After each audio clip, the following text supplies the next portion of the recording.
In the past, there was much more of a sense that our world is full of mystery. And there was more humility than we can only understand so much and go so far in our view of the earth and our world.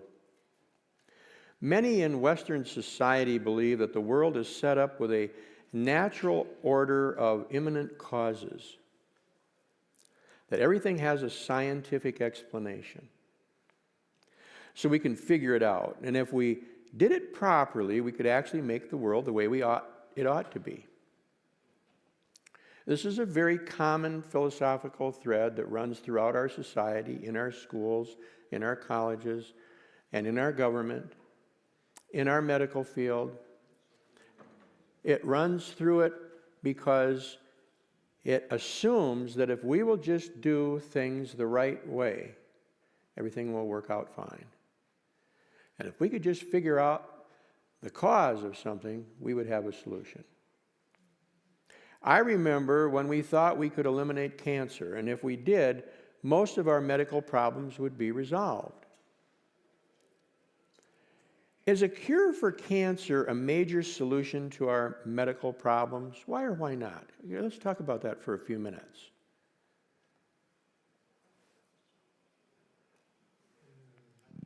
Got to raise your hand, and they'll bring the mic to you. Who had their hand up? Their hand over here? No? Go in the back. Oh, yes. Is a cure for cancer a major solution to our medical problems? Why or why not? I think that in order to cure cancer, people have to cure their habits that is causing the cancer. Okay, so Their bad habits. So the cure is deeper than a medical solution. It's the person that's responsible for their health. Okay, so if everybody did everything perfectly with their health, would they be cured of cancer? No. It would be a step. Okay. The answer probably is no. Yes? How about it? David? David? No, you start. I am going? Okay. How about a cure of a heart disposition, of anger, envy? Oh, that kind of a heart disposition. Yeah. Maybe. Yeah. Would that help?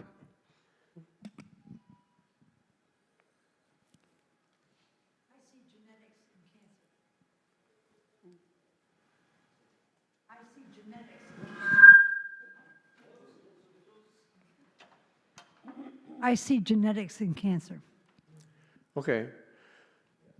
There's a large body of research that indicates that our DNA predisposes us to certain things, and sometimes our DNA results in certain maladies that we have no control over. Just right now, last week, there was a scientist in China who's manipulating DNA. Did you read about that? Yeah. And producing children that are supposedly going to be free of these maladies. I mean, it's scary, scary stuff, scary stuff. It sounds good on the surface, but when you start taking a look at what we're doing, it's a little scary. Any other thought? According to Keller, Timothy Keller, this inflated view of ourselves is so deep that everyone takes it for granted in our Western society. Job got mad, but he never said God did not exist. Unless God gives us a good reason for pain and suffering, we can walk away from him because we think we have the right to know. The lesson of Job is important for us to recognize. Job is suffering terribly. He's crying out. He's cursing the day he was born. He wishes he could die. He's yelling at God and somewhat disrespectful. At one point, Job tells God that if God would appear to him, he has a bunch of questions for God. And at the end of the book of Job, God does show up and vindicates Job, and despite how Job talked to God and complained and even yelled at God, Job never stopped praying to God.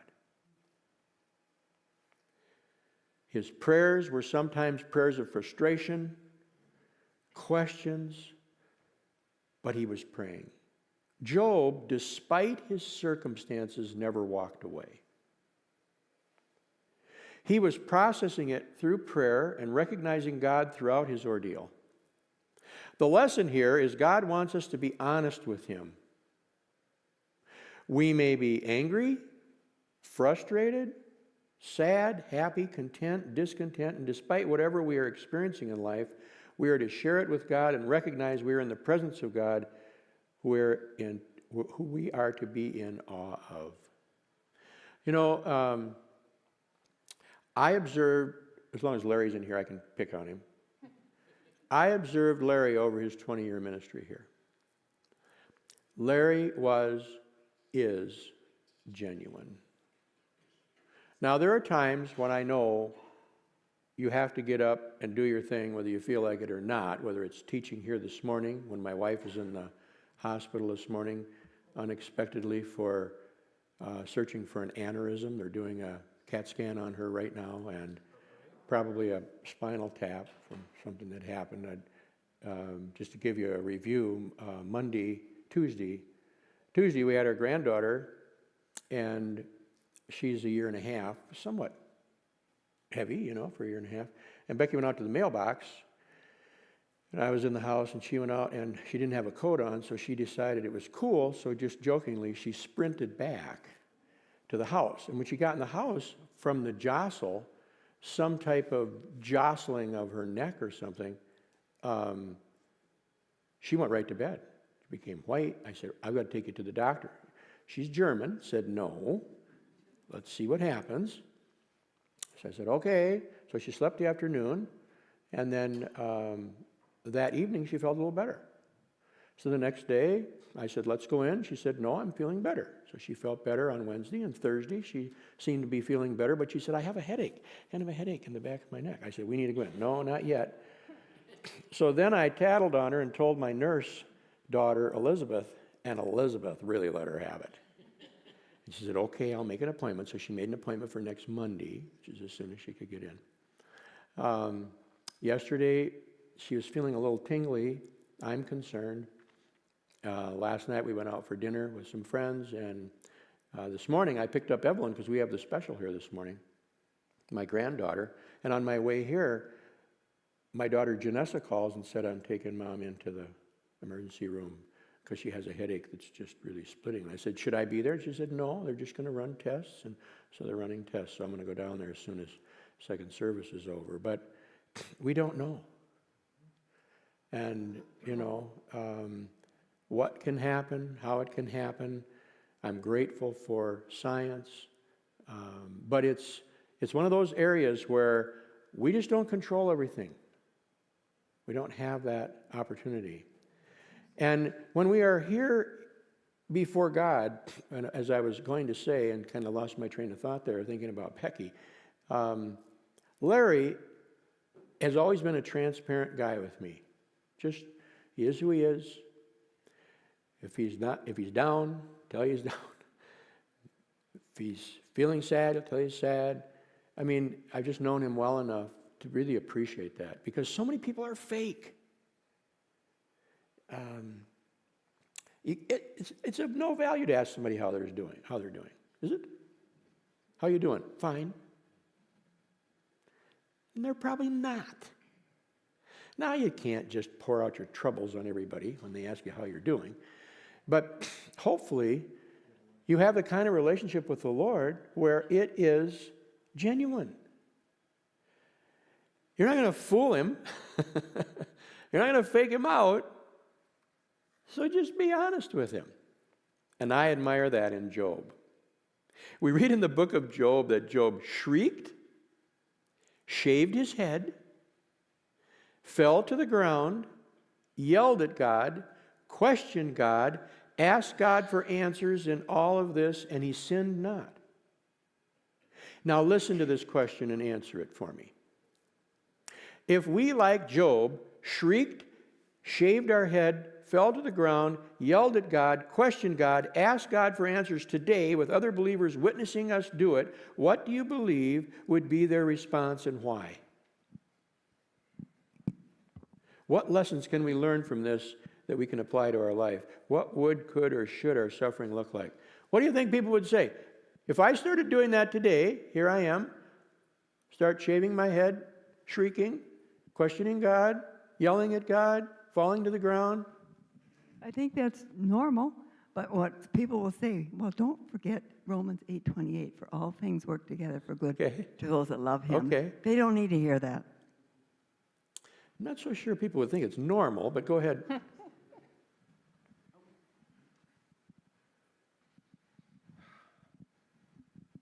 If you started doing that now, we would think you'd gone mad, that you're exaggerating, that you're just lost it. But most importantly, some people would say he's an unbeliever An unbeliever. Why would they say that, Victor? because you're questioning God, you're angry at God, you're challenging God. Yeah. And Good point. Good point. Very good point. And maybe fake too, since you've been teaching God's love for so long, that you would just lose it. Yeah. Well, I think this is predicated on the fact that Job has lost a lot more than I have ever lost or will lose. So that's part of it. It was leading up to this point. But you have to be, if you have a good friend that does this, you have to be a little concerned about their mental well-being, don't you? It would be a little bit bizarre. When we look for the profundities in Job to help us deal with the tough questions concerning our faith, when experiencing difficult circumstances in life, there are verses in Job that I believe will help. Job is responding to Bildad the Shuhite. I mean, there's every kind of heights in there except termites, but he's a Shuhite. And he gets verbose and responds over several chapters. In this response, I believe there's a profound statement. In Job 28:12, it states, "But where can wisdom be found? Where does understanding dwell? Man does not comprehend its worth. It cannot be found in the land of the living. The deep says, 'It is not me.' The sea says, 'It is not me.' I cannot be bought with the finest gold, nor its price be weighed in silver. It cannot be bought with the gold of Ophir, with precious onyx or sapphires. Neither gold or crystal can be compared with it, nor can it be had for jewels of gold. Coral and jasper are not worthy of mention. The price of wisdom is beyond rubies. The topaz of Cush cannot compare to it. It cannot be bought with pure gold. Where then does wisdom come from? Where does understanding dwell? It is hidden from the eyes of every living thing, concealed even from the birds of the air. Destruction and death say, only a rumor of it has reached our ears. God understands the way to it, and he alone knows where it dwells, for he views the ends of the earth, and he sees everything under the heavens. When he established the force of the wind and measured out the waters, when he made a decree for the rain and path for the thunderstorm, then he looked at wisdom and appraised it. He confirmed it and tested it. And God said to man, the fear of the Lord, that is wisdom, and to shun evil is understanding.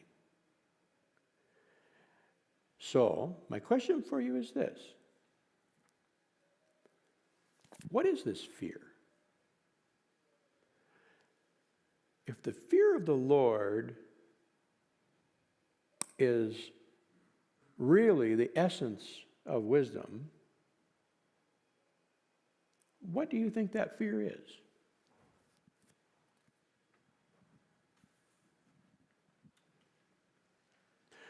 David, over here. Well, my understanding is when the word fear is used in the Bible, it means love of the Lord and concern, about how the Lord feels about things, rather than a fear as being afraid of something. Okay. In Scripture, Fear, it has several different usages. That's one. Another one is to be afraid of something. But when you're referencing it specifically to the Lord, fear of the Lord, what does that mean to you? What's your basis for saying that? I mean, this is an important scripture. Surely you've thought about it before. Well, I think you're right. There's several different connotations, and sometimes they come together. But I think in relation to God, people would always say to fear God means to acknowledge Him, to have the knowledge of God and to be able to walk in that knowledge, in obedience. It's to know God, it's to, and to walk with Him. But I think there's an element of respect. And if you are disrespectful of God for too long, guess what? You know what I mean? He's going to let you know. And I think there's that sense of, in the word fear. Very, very well said. Someone else. What's your analysis of the word fear? Charles.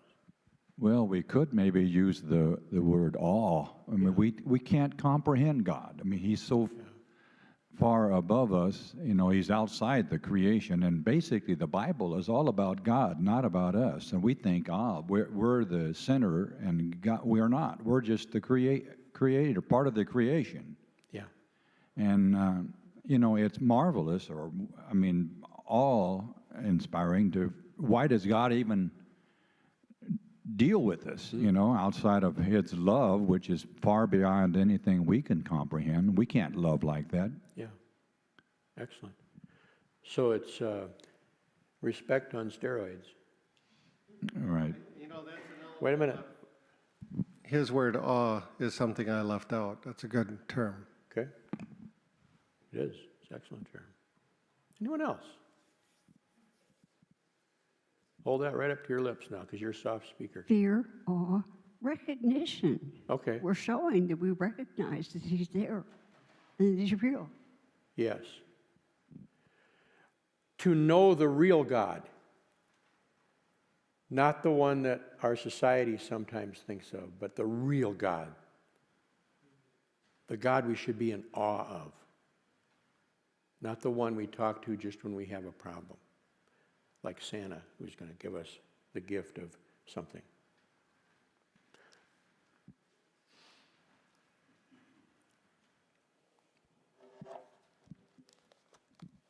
Interestingly, I've always thought of the fear of the Lord being those things, awe and respect and love and honor, and walking with Him. But as I'm reflecting now, I think there is something about the fear of the Lord. And I think of the Old Testament, and whenever people walked away from the Lord, they should fear. Bad things would happen to them as well. It's like if I'm driving down the road and I start crossing lanes into the other, I should be afraid because I'm probably going to get hit or hit someone.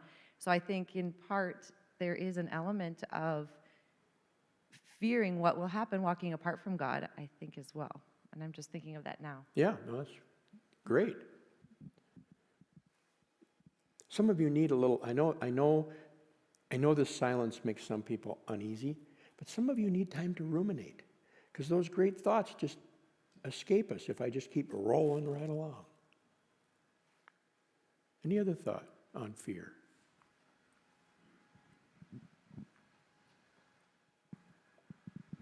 I think those verses help us because we don't want to be told by God, I never knew you, when we get to heaven. Yeah. And I just happened to quote this Bible verse, you know, worship the God with fear and trembling, to my niece, who's not a Christian, and she's having trouble with health problems with her mother. Oh, no, God is love. Why are you telling her that? And people don't want to take that verse along with the other love verses of the Bible, and they should. Yeah. I'm going to put Mark Kinchy on the spot. He told me the other day that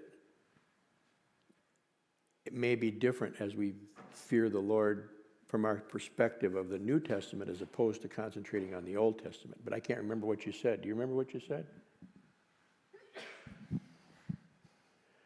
Fear may be different in the New Testament, or we look at it a little differently. I remember saying it, but I don't remember what I was thinking. Okay.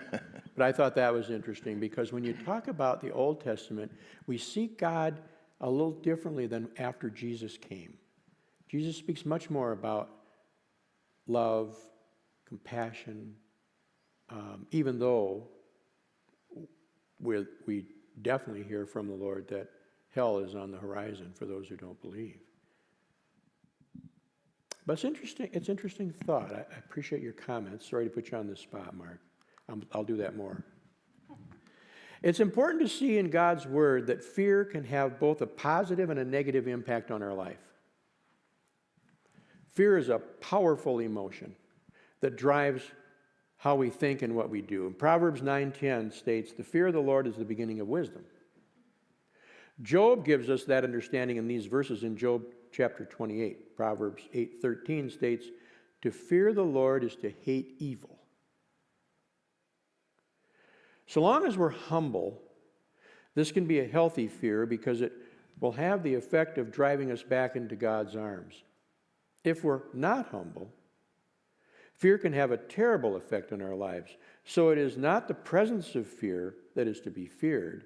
It is the way we deal with our fear that makes fear either good or bad. Does that make sense? I hate the glazed eye look, so once in a while nod or something. The downside of, yes, please. Go back one slide. Wanted to add, the fear of the Lord. It really brings the people that are really arrogant and think that they can do everything. It must make them shake in their boots because they're trusting in themselves when they really need to be trusting in the Lord. But a lot of people are so arrogant, they don't want to hear it. This whole business of being dependent is not a comfortable feeling. We like to be self-sufficient, especially as Americans in the United States. Pull yourself up by your bootstraps. If it's not going well, it's your fault. Who else had their hand up back here?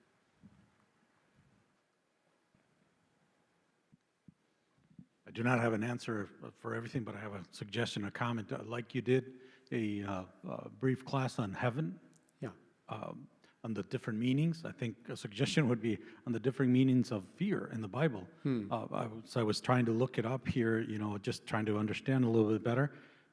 There are several verses that deal with fear. For example, in Joshua 1:9, it says, "Have I not commanded you? Be strong and courageous. Do not be afraid." And then before that, in Isaiah 41:10, it says, "Do not fear, for I am with you." So sometimes it's used as terror. Don't be scared. Right. I will give you comfort. But sometimes it's used as fear the Lord. So which well, one I can is help there a little bit, Victor, because it's the object of the fear that takes on the meaning that we're talking about here. When the Lord is talking in the second verse you mentioned about fearing something, that's being afraid of something. But this is fear of the Lord. It is fear that's aimed at the Lord. Object, God, is what is to be feared. That's where you get the definition we're talking about. So to the original text, how was that one word interpreted? We translated it as one word with one meaning, but it might have different meaning. The fear of the Lord should narrow us down into just what we've been talking about: awe, respect, understanding who God is. That's where it should focus. Yes. I think of fear of the Lord as being separated from God. I should fear not being in a relationship with Him. I don't know if that's right, though. Fear of being alone where He's not present. Yeah. Got it.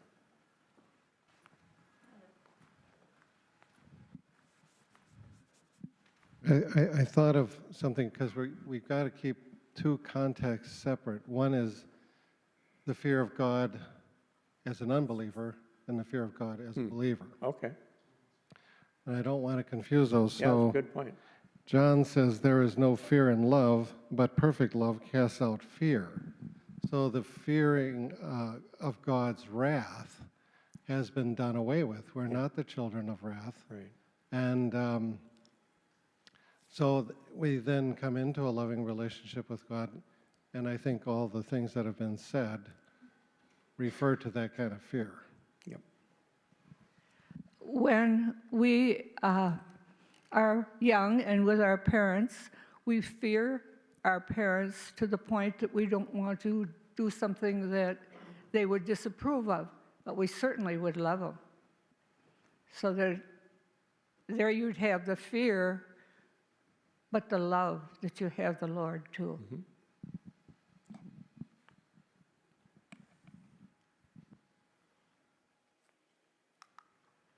Timothy Keller also agrees with this and states that we should not be underwhelmed or overawed by our emotions.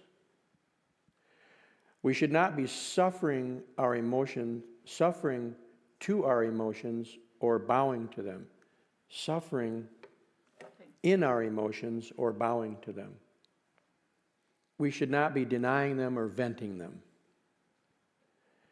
We should be praying them. Isn't that an interesting thought?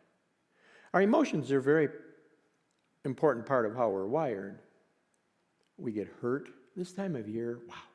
This time of year is the worst for people getting hurt.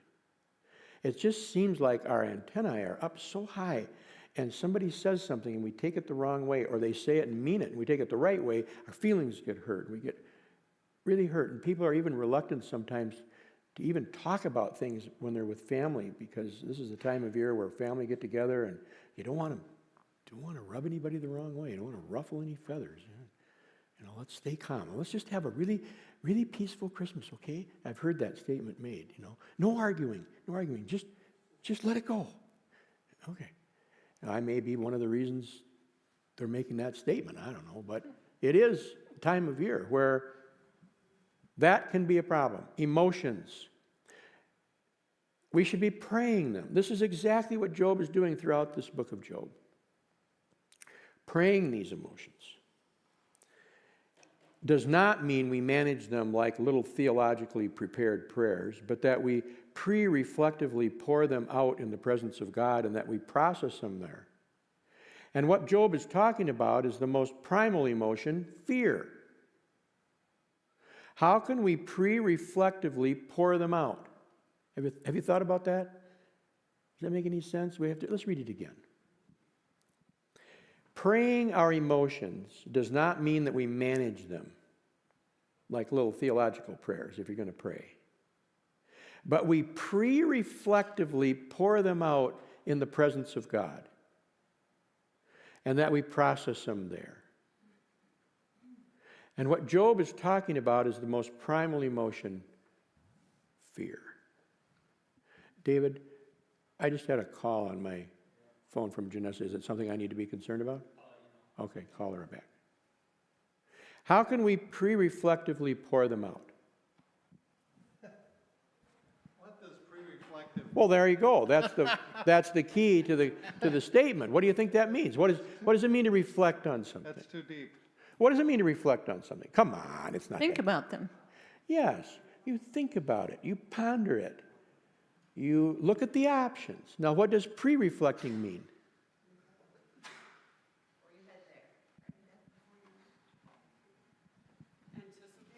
Well, you got to have the mic, otherwise they can't hear it on the recording.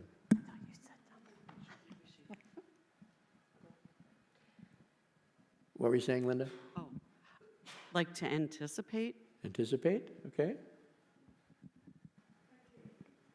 Got it over here, Chris. You gather your mind and kind of take notes and write them down so that you're all ready to pray. Oh, great. And you don't want to leave anything out. Excellent. Excellent. Any other thought on pre-reflecting? Pre-reflecting is preparation for reflection. Reflection can be hard. It's hard work. When we reflect on something, we are so lazy in our society. We want people to give us the answers, and we want them right now and quickly.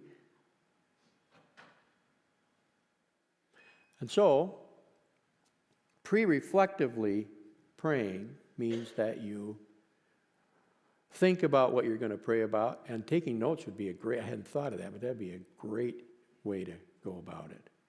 So that our emotions are more at the level that we can pray effectively to the Lord.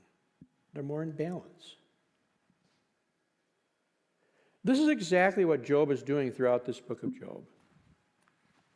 Praying these emotions does not mean that we manage them like little theological prepared prayers. We pre-reflectively pour them out. I share the experience of Timothy Keller when he describes childbirth. Bob mentioned that a little bit this morning in his sermon. You'll get it if you didn't attend the first service. I witnessed 3 children being born. All 3 of my children. When each was born, they came out crying. So why did they cry? Were they crying because of doubt? Were they thinking, I don't know about this? No, I don't think so. Were they crying because of sorrow and grief? No. No, that's too complex for a baby being born. It's not sorrow and grief. There's a more primary emotion than grief, and there's a more primary emotion than sorrow and doubt, and that emotion is fear. The first sound is a wail of fear when a child is born. When our children were born, I believe they were saying, where are those nice warm walls? Why is it so cold in here? Who just put a finger down my mouth? Who's grabbing me? Why did you hit me? What's going on? Everything was fine where I was. What's going on? I'm scared. That's what a newborn is feeling. Fear. That's the way they came into the world. And I wondered why they acted that way as teenagers. It was payback.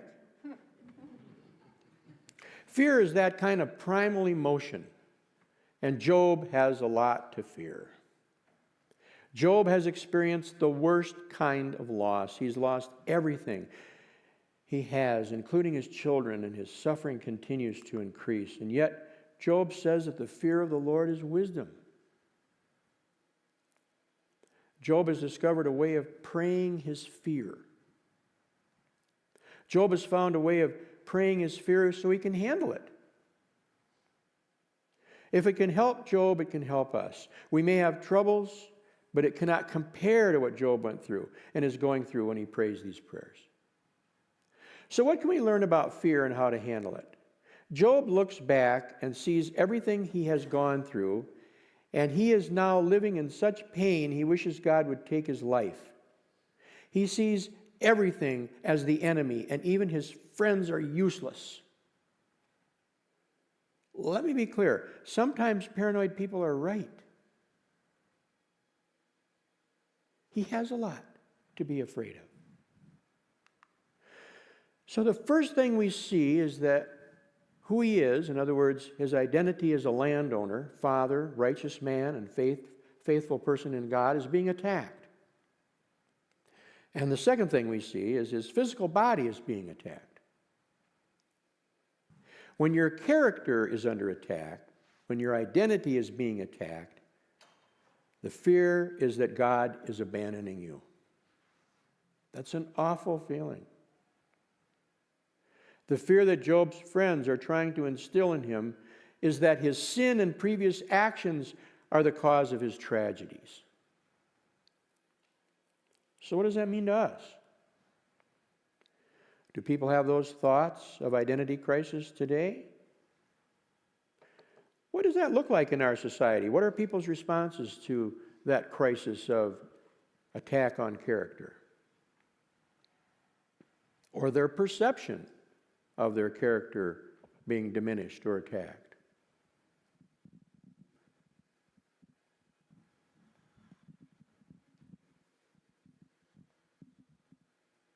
I'm coming from another point of view, and that's Jesus. Look at how he was attacked Yes. from every angle, and even going to the cross. He loved us so much that he was willing to be even separated from his Father. And how did he handle it? He just yielded himself. He submitted, didn't he? Yeah. Other thoughts? What are your thoughts about this identity? Have you thought about identity crises? You think people have them? Oh, yeah. Why do you say that, Larry? I've had a few. You've had a few? One or two or more than one? I don't know. I didn't count. Okay. So what is it like in our society? What are those character crises? What are they? Oh. I just think a common feeling of people my age, you've gone through retirement, you get close, you start doubting yourself more. Yeah. And then you go through some of that stuff. Sure. You know. Someone else? Any other thought? Over here, Jeannie has her hand up.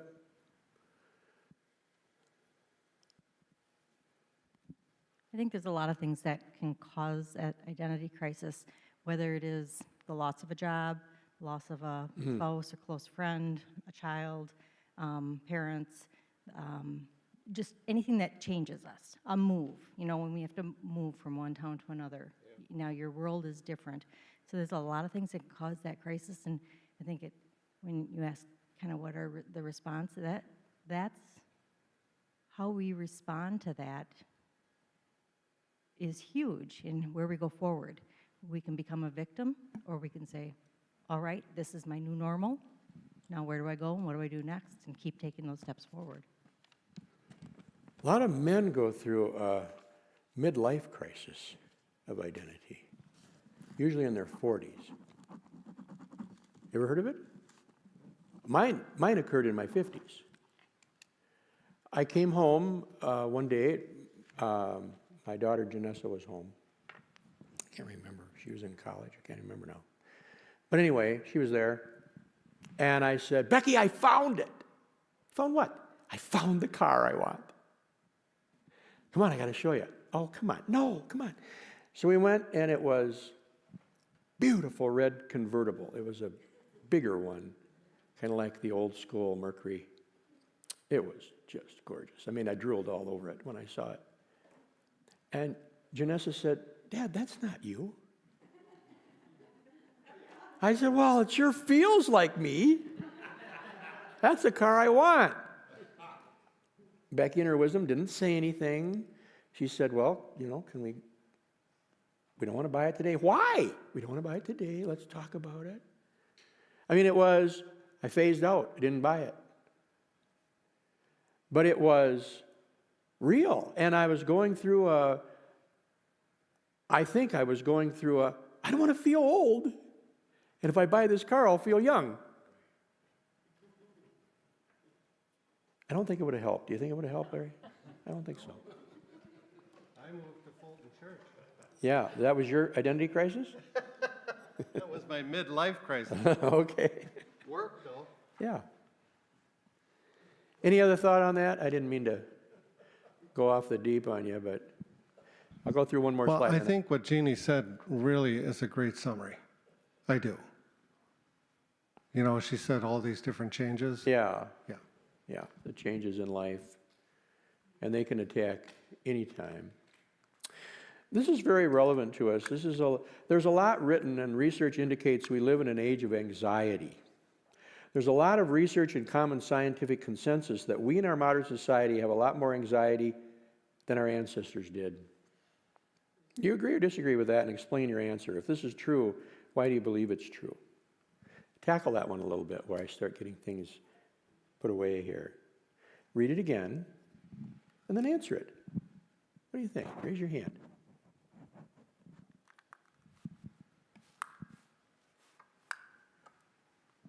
Dave?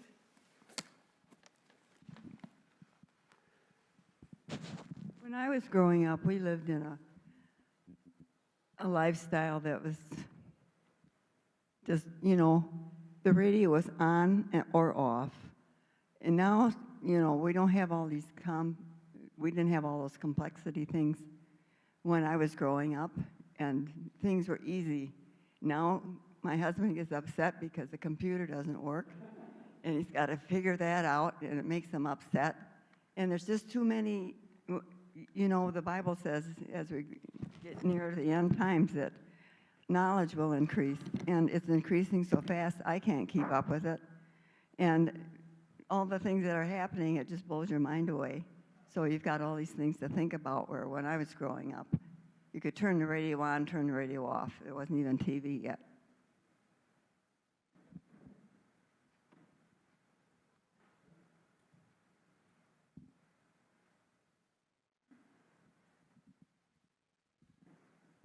I think it's because we have a lot more expectation and we have a lot more things that we expect. So because we have that, we have more, and we don't achieve them all, we have more sense of anxiety because we're failing here or failing there when we've put in too many burdens on our plate.